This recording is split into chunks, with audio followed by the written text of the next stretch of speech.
यदि सुबह ये करें तो फिर 5 आवाज़ें सुनाई देती हैं। कोशिश करो कि सुबह सुबह हमें 5 आवाज़ें सुनाई दें। इसलिए ज़रूर कोशिश करो कि हमें ये 5 धुनें हर रोज़ सुनाई दें। इस दुनिया का शोर शुरू हो जाए इससे पहले ही हम ये 5 धुनों को सुन लें, इन 5 आवाज़ों को सुन लें और फिर सारा दिन इनकी आवाज़ों में खोए रहें। इन्हीं धुनों के साथ अपना सारा दिन व्यतीत करें। अब आप सोच रहे होंगे कि मैं ऐसा क्यों कह रहा हूँ, क्योंकि लोग तो कहते हैं कि सुबह उठो और अपने काम धंधे करो और इनके साथ अपने दिन की शुरुआत करो। और हम कह रहे हैं कि कोशिश करो कि हमें सुबह सुबह 5 आवाज़ें सुनाई दें और दुनियावी काम धंधों से पहले ही हमें ये आवाज़ें सुन लेनी है। और ये 5 आवाज़ें, ये 5 धुनें हमें ऐसे सुनाई नहीं देंगी।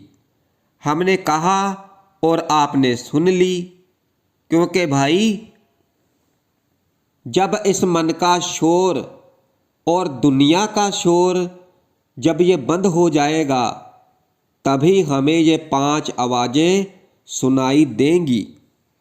और कहते हैं ये आवाज़ें उस परमात्मा के घर से आती हैं और हमें अपने इस निज घर में सुनाई देती हैं।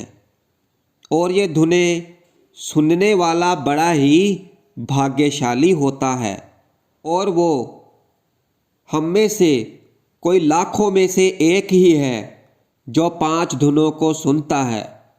हम तो कहेंगे कि 5 धुनों को सुनने वाला पुरुष पूर्ण पुरुष है। वो पूर्ण है जो 5 धुनों को सुनता है। जैसे हम में से बहुत से लोग पहली और दूसरी आवाज़ तक सफलता से पहुंच जाते हैं। पहली और दूसरी आवाज़ बड़ी ही सरलता से सुन सकते हैं, लेकिन तीसरी, चौथी और 5वीं तक पहुंचना बड़ा मुश्किल है। कहते हैं पूरी ज़िंदगी निकल जाती है तीसरी आवाज़ तक पहुंचते पहुंचते, और चौथी और 5वीं तक जाते जाते तो ज़िंदगी ही ख़त्म हो जाती है, फिर भी सुनाई नहीं देती।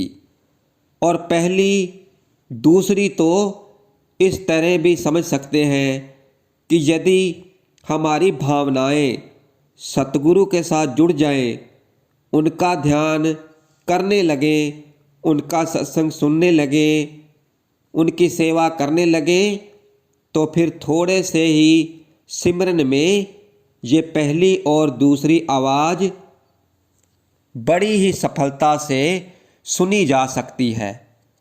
क्योंकि बहुत से लोगों के तो कर्म ही पिछले जन्म के इतने अच्छे होते हैं कि नामदान के समय ही उन्हें ये धुनें सुनाई देने लगती हैं। लेकिन तीसरी और चौथी, पहले तो तीसरी तक पहुंचना बहुत मुश्किल होता है और चौथी तक पहुंचना तो और भी, और 5वीं तक तो कोई पूर्ण पुरुष ही, यानी हम में से कोई विरला ही पहुंच पाता है। लेकिन हमारा लक्ष्य यही है कि हम इन 5 आवाज़ों को सुने और अगली आवाज़ों को, यानी तीसरी, चौथी, 5वीं, इन आवाज़ों को तभी सुना जा सकता है जब हम ज़्यादा से ज़्यादा ध्यान की अवस्था में बैठें। हम ज़्यादा से ज़्यादा ध्यान करें तभी हम ये आगे की धुनें सुन सकते हैं। और हम तो केवल ज़्यादा से ज़्यादा 15-20 मिनट ही ध्यान में बैठते हैं। बहुत से लोग तो 5-10 मिनट तक ही बैठते हैं।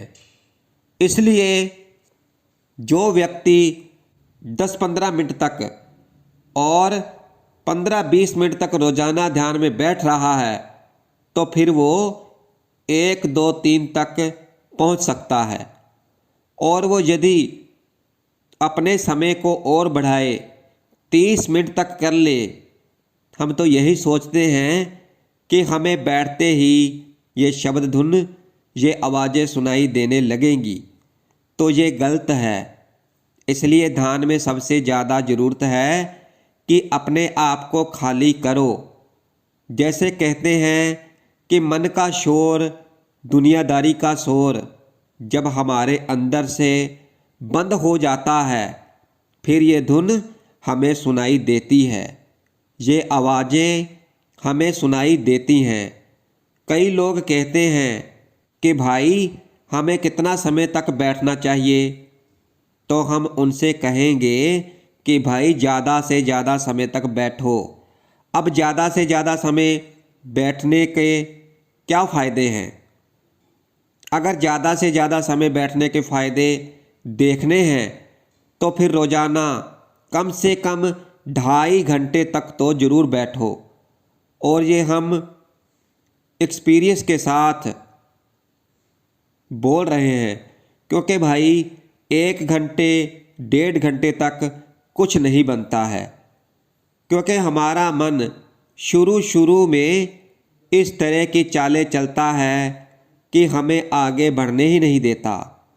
हमारे मन में एक ख्याल जाता है तो दूसरा ख्याल आ जाता है, और दूसरा ख्याल जाता है तो तीसरा ख्याल आ जाता है। बस इसी तरह की हमारा मन चाले चलता रहता है। तो इसलिए भाई बैठो, अपना समय बढ़ाओ, 2-2 से 2.5 घंटे रोज़ाना बैठो, और बिन नागा बैठो, बिना आलस्य के बैठो। अपने दिमाग पर और दिल पर किसी तरह का बोझ लेकर मत बैठो, क्योंकि हमें वो आवाज़ें सुननी है। हमारा लक्ष्य बड़ा है, क्योंकि ये दुनिया की धन दौलत लोग इकट्ठी करते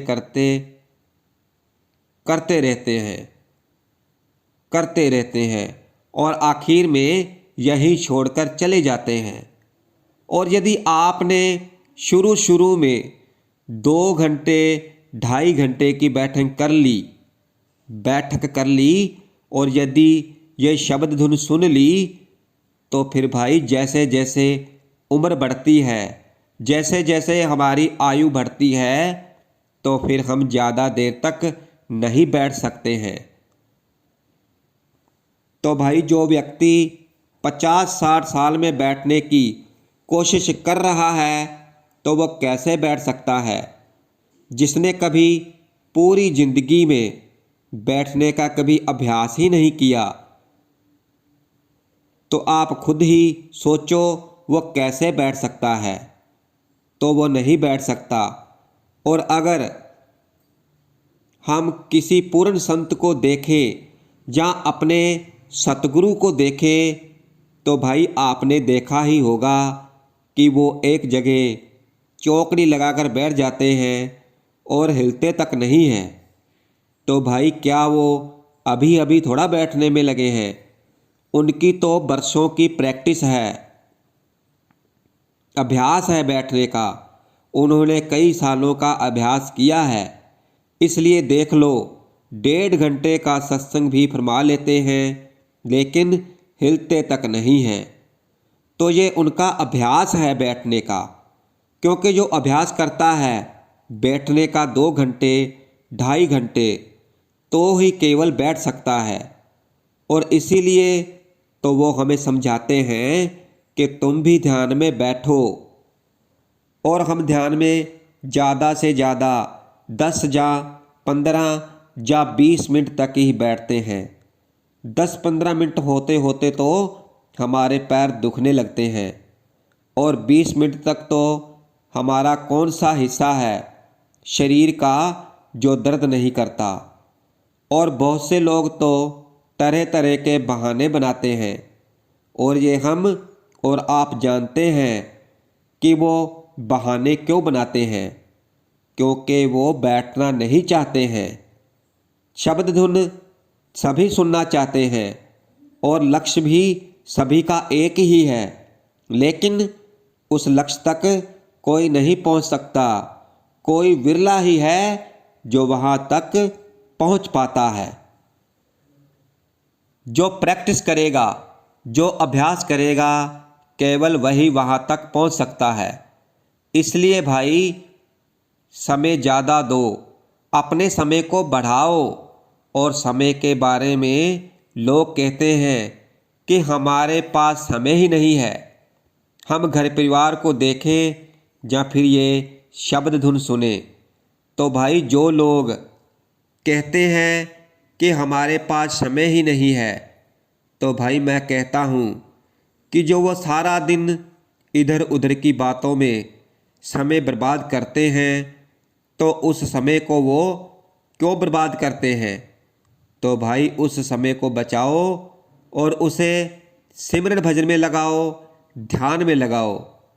हम समय को बचाना नहीं जानते हैं, रोज़ समय को ऐसे ही बर्बाद कर रहे हैं और फिर कहते हैं कि हमारे पास समय कहाँ है। तो भाई ज़रा गौर करके सोचो कि ये समय कहाँ चला जाता है, क्योंकि इसी समय में तो कई लोग अभ्यास करते हैं, ध्यान करते हैं, प्रैक्टिस करते हैं। तो हमें सोचना चाहिए, हमें ध्यान देना चाहिए कि हमसे हमारा समय निकला जा रहा है, उसे संभालने की ज़रूरत है। और हमारा जो समय है वो ज़्यादा बर्बाद होने का कारण है ये सोशल मीडिया। इस पर ज़्यादा से ज़्यादा ध्यान देना। इसलिए भाई जितनी ज़रूरत है उतना ही इस पर ध्यान दो, ज़्यादा समय इसमें बर्बाद मत करो, क्योंकि इसके कारण तो तुम्हारे दुनियावी काम ही पूरे नहीं हो पाते हैं। और अगर वही पूरे नहीं हो पाते तो फिर भजन बंदगी कहाँ करोगे। तो भाई समय को बर्बाद करना छोड़ दो, इस समय को समेटो और इसे लगाओ सही काम पर। समय की बर्बादी मत करो। और जो लोग ज़्यादा नहीं बोलते, जो लोगों से ज़्यादा वाद विवाद नहीं करते हैं, उन लोगों की जो शक्ति है वो बढ़ती है। और वो जब ध्यान में बैठते हैं तो भी उनका ध्यान नीचे की तरफ नहीं आता, अपने आप को समेट कर रखते हैं।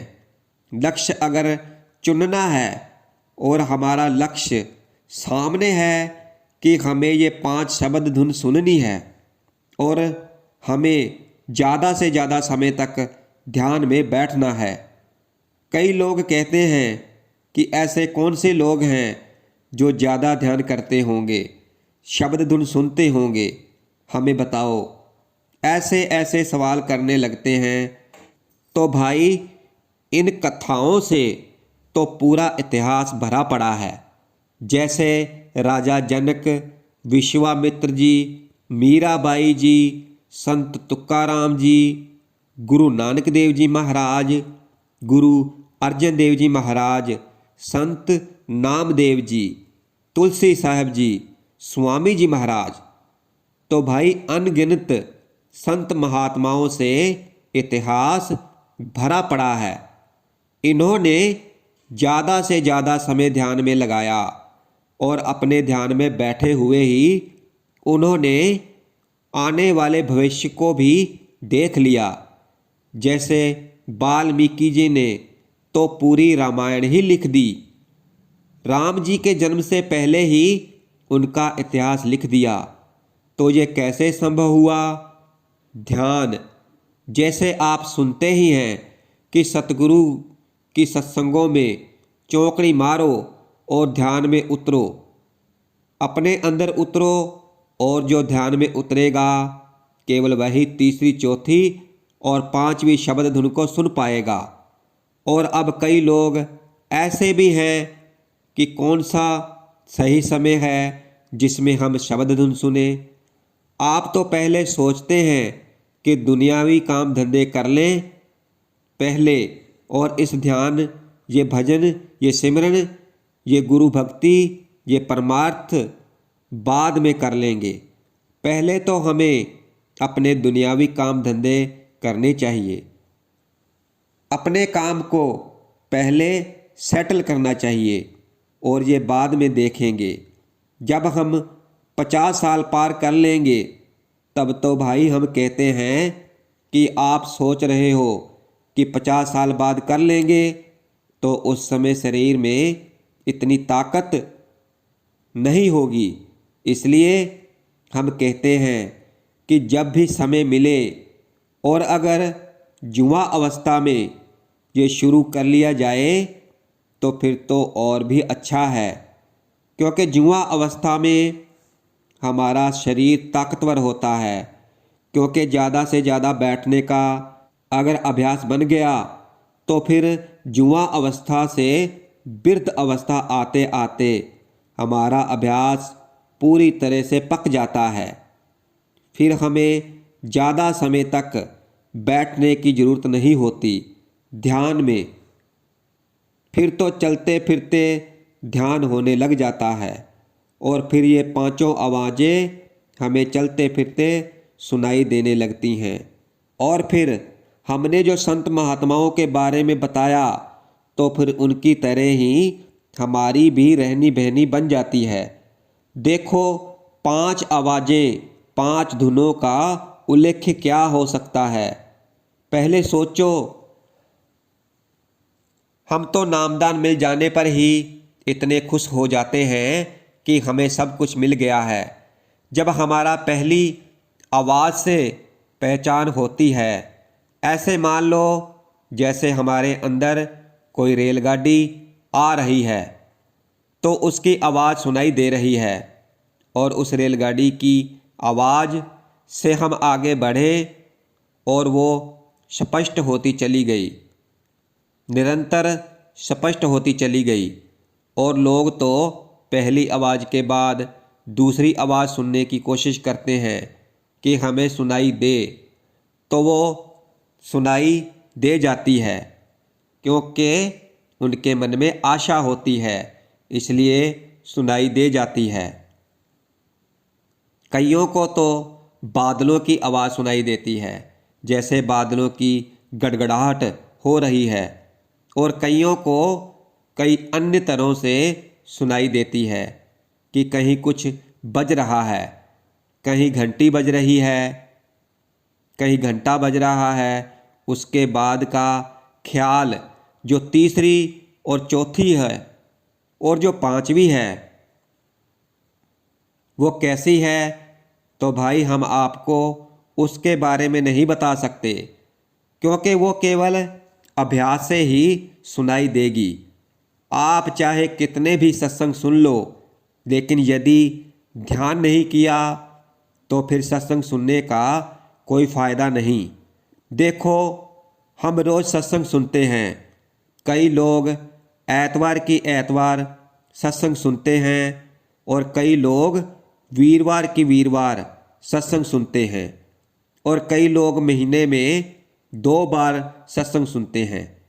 लेकिन भाई, सत्संग सुनने का तो तभी फायदा है जब हम उस पर अमल करें।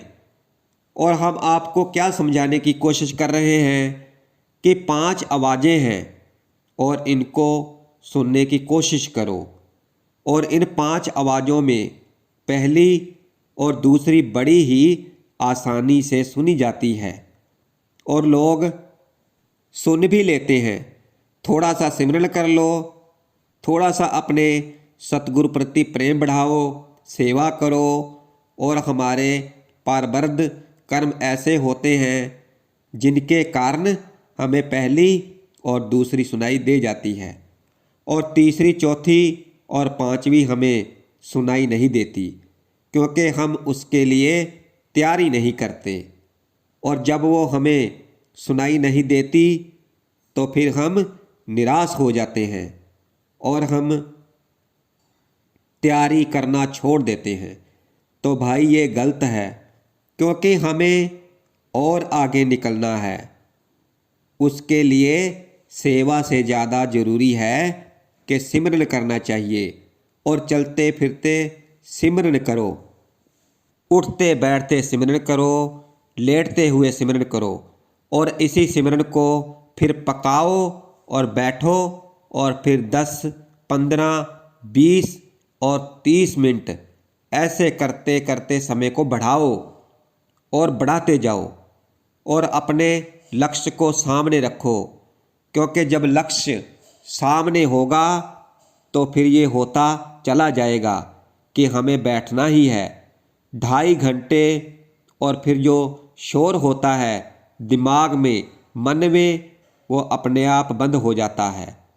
क्योंकि अगर हमने 2.5 घंटे सिमरन किया और यदि उसमें 30 मिनट, आधा घंटा दुनिया का ध्यान भी रहा तो कोई बात नहीं, 2 घंटे तो सिमरन में रहा और फिर धीरे धीरे आधा घंटा भी 20 मिनट, 15 मिनट, 5 मिनट और फिर ये लुप्त हो जाता है और आपको पता ही नहीं चलता, क्योंकि आपका लक्ष्य ज़्यादा बड़ा है।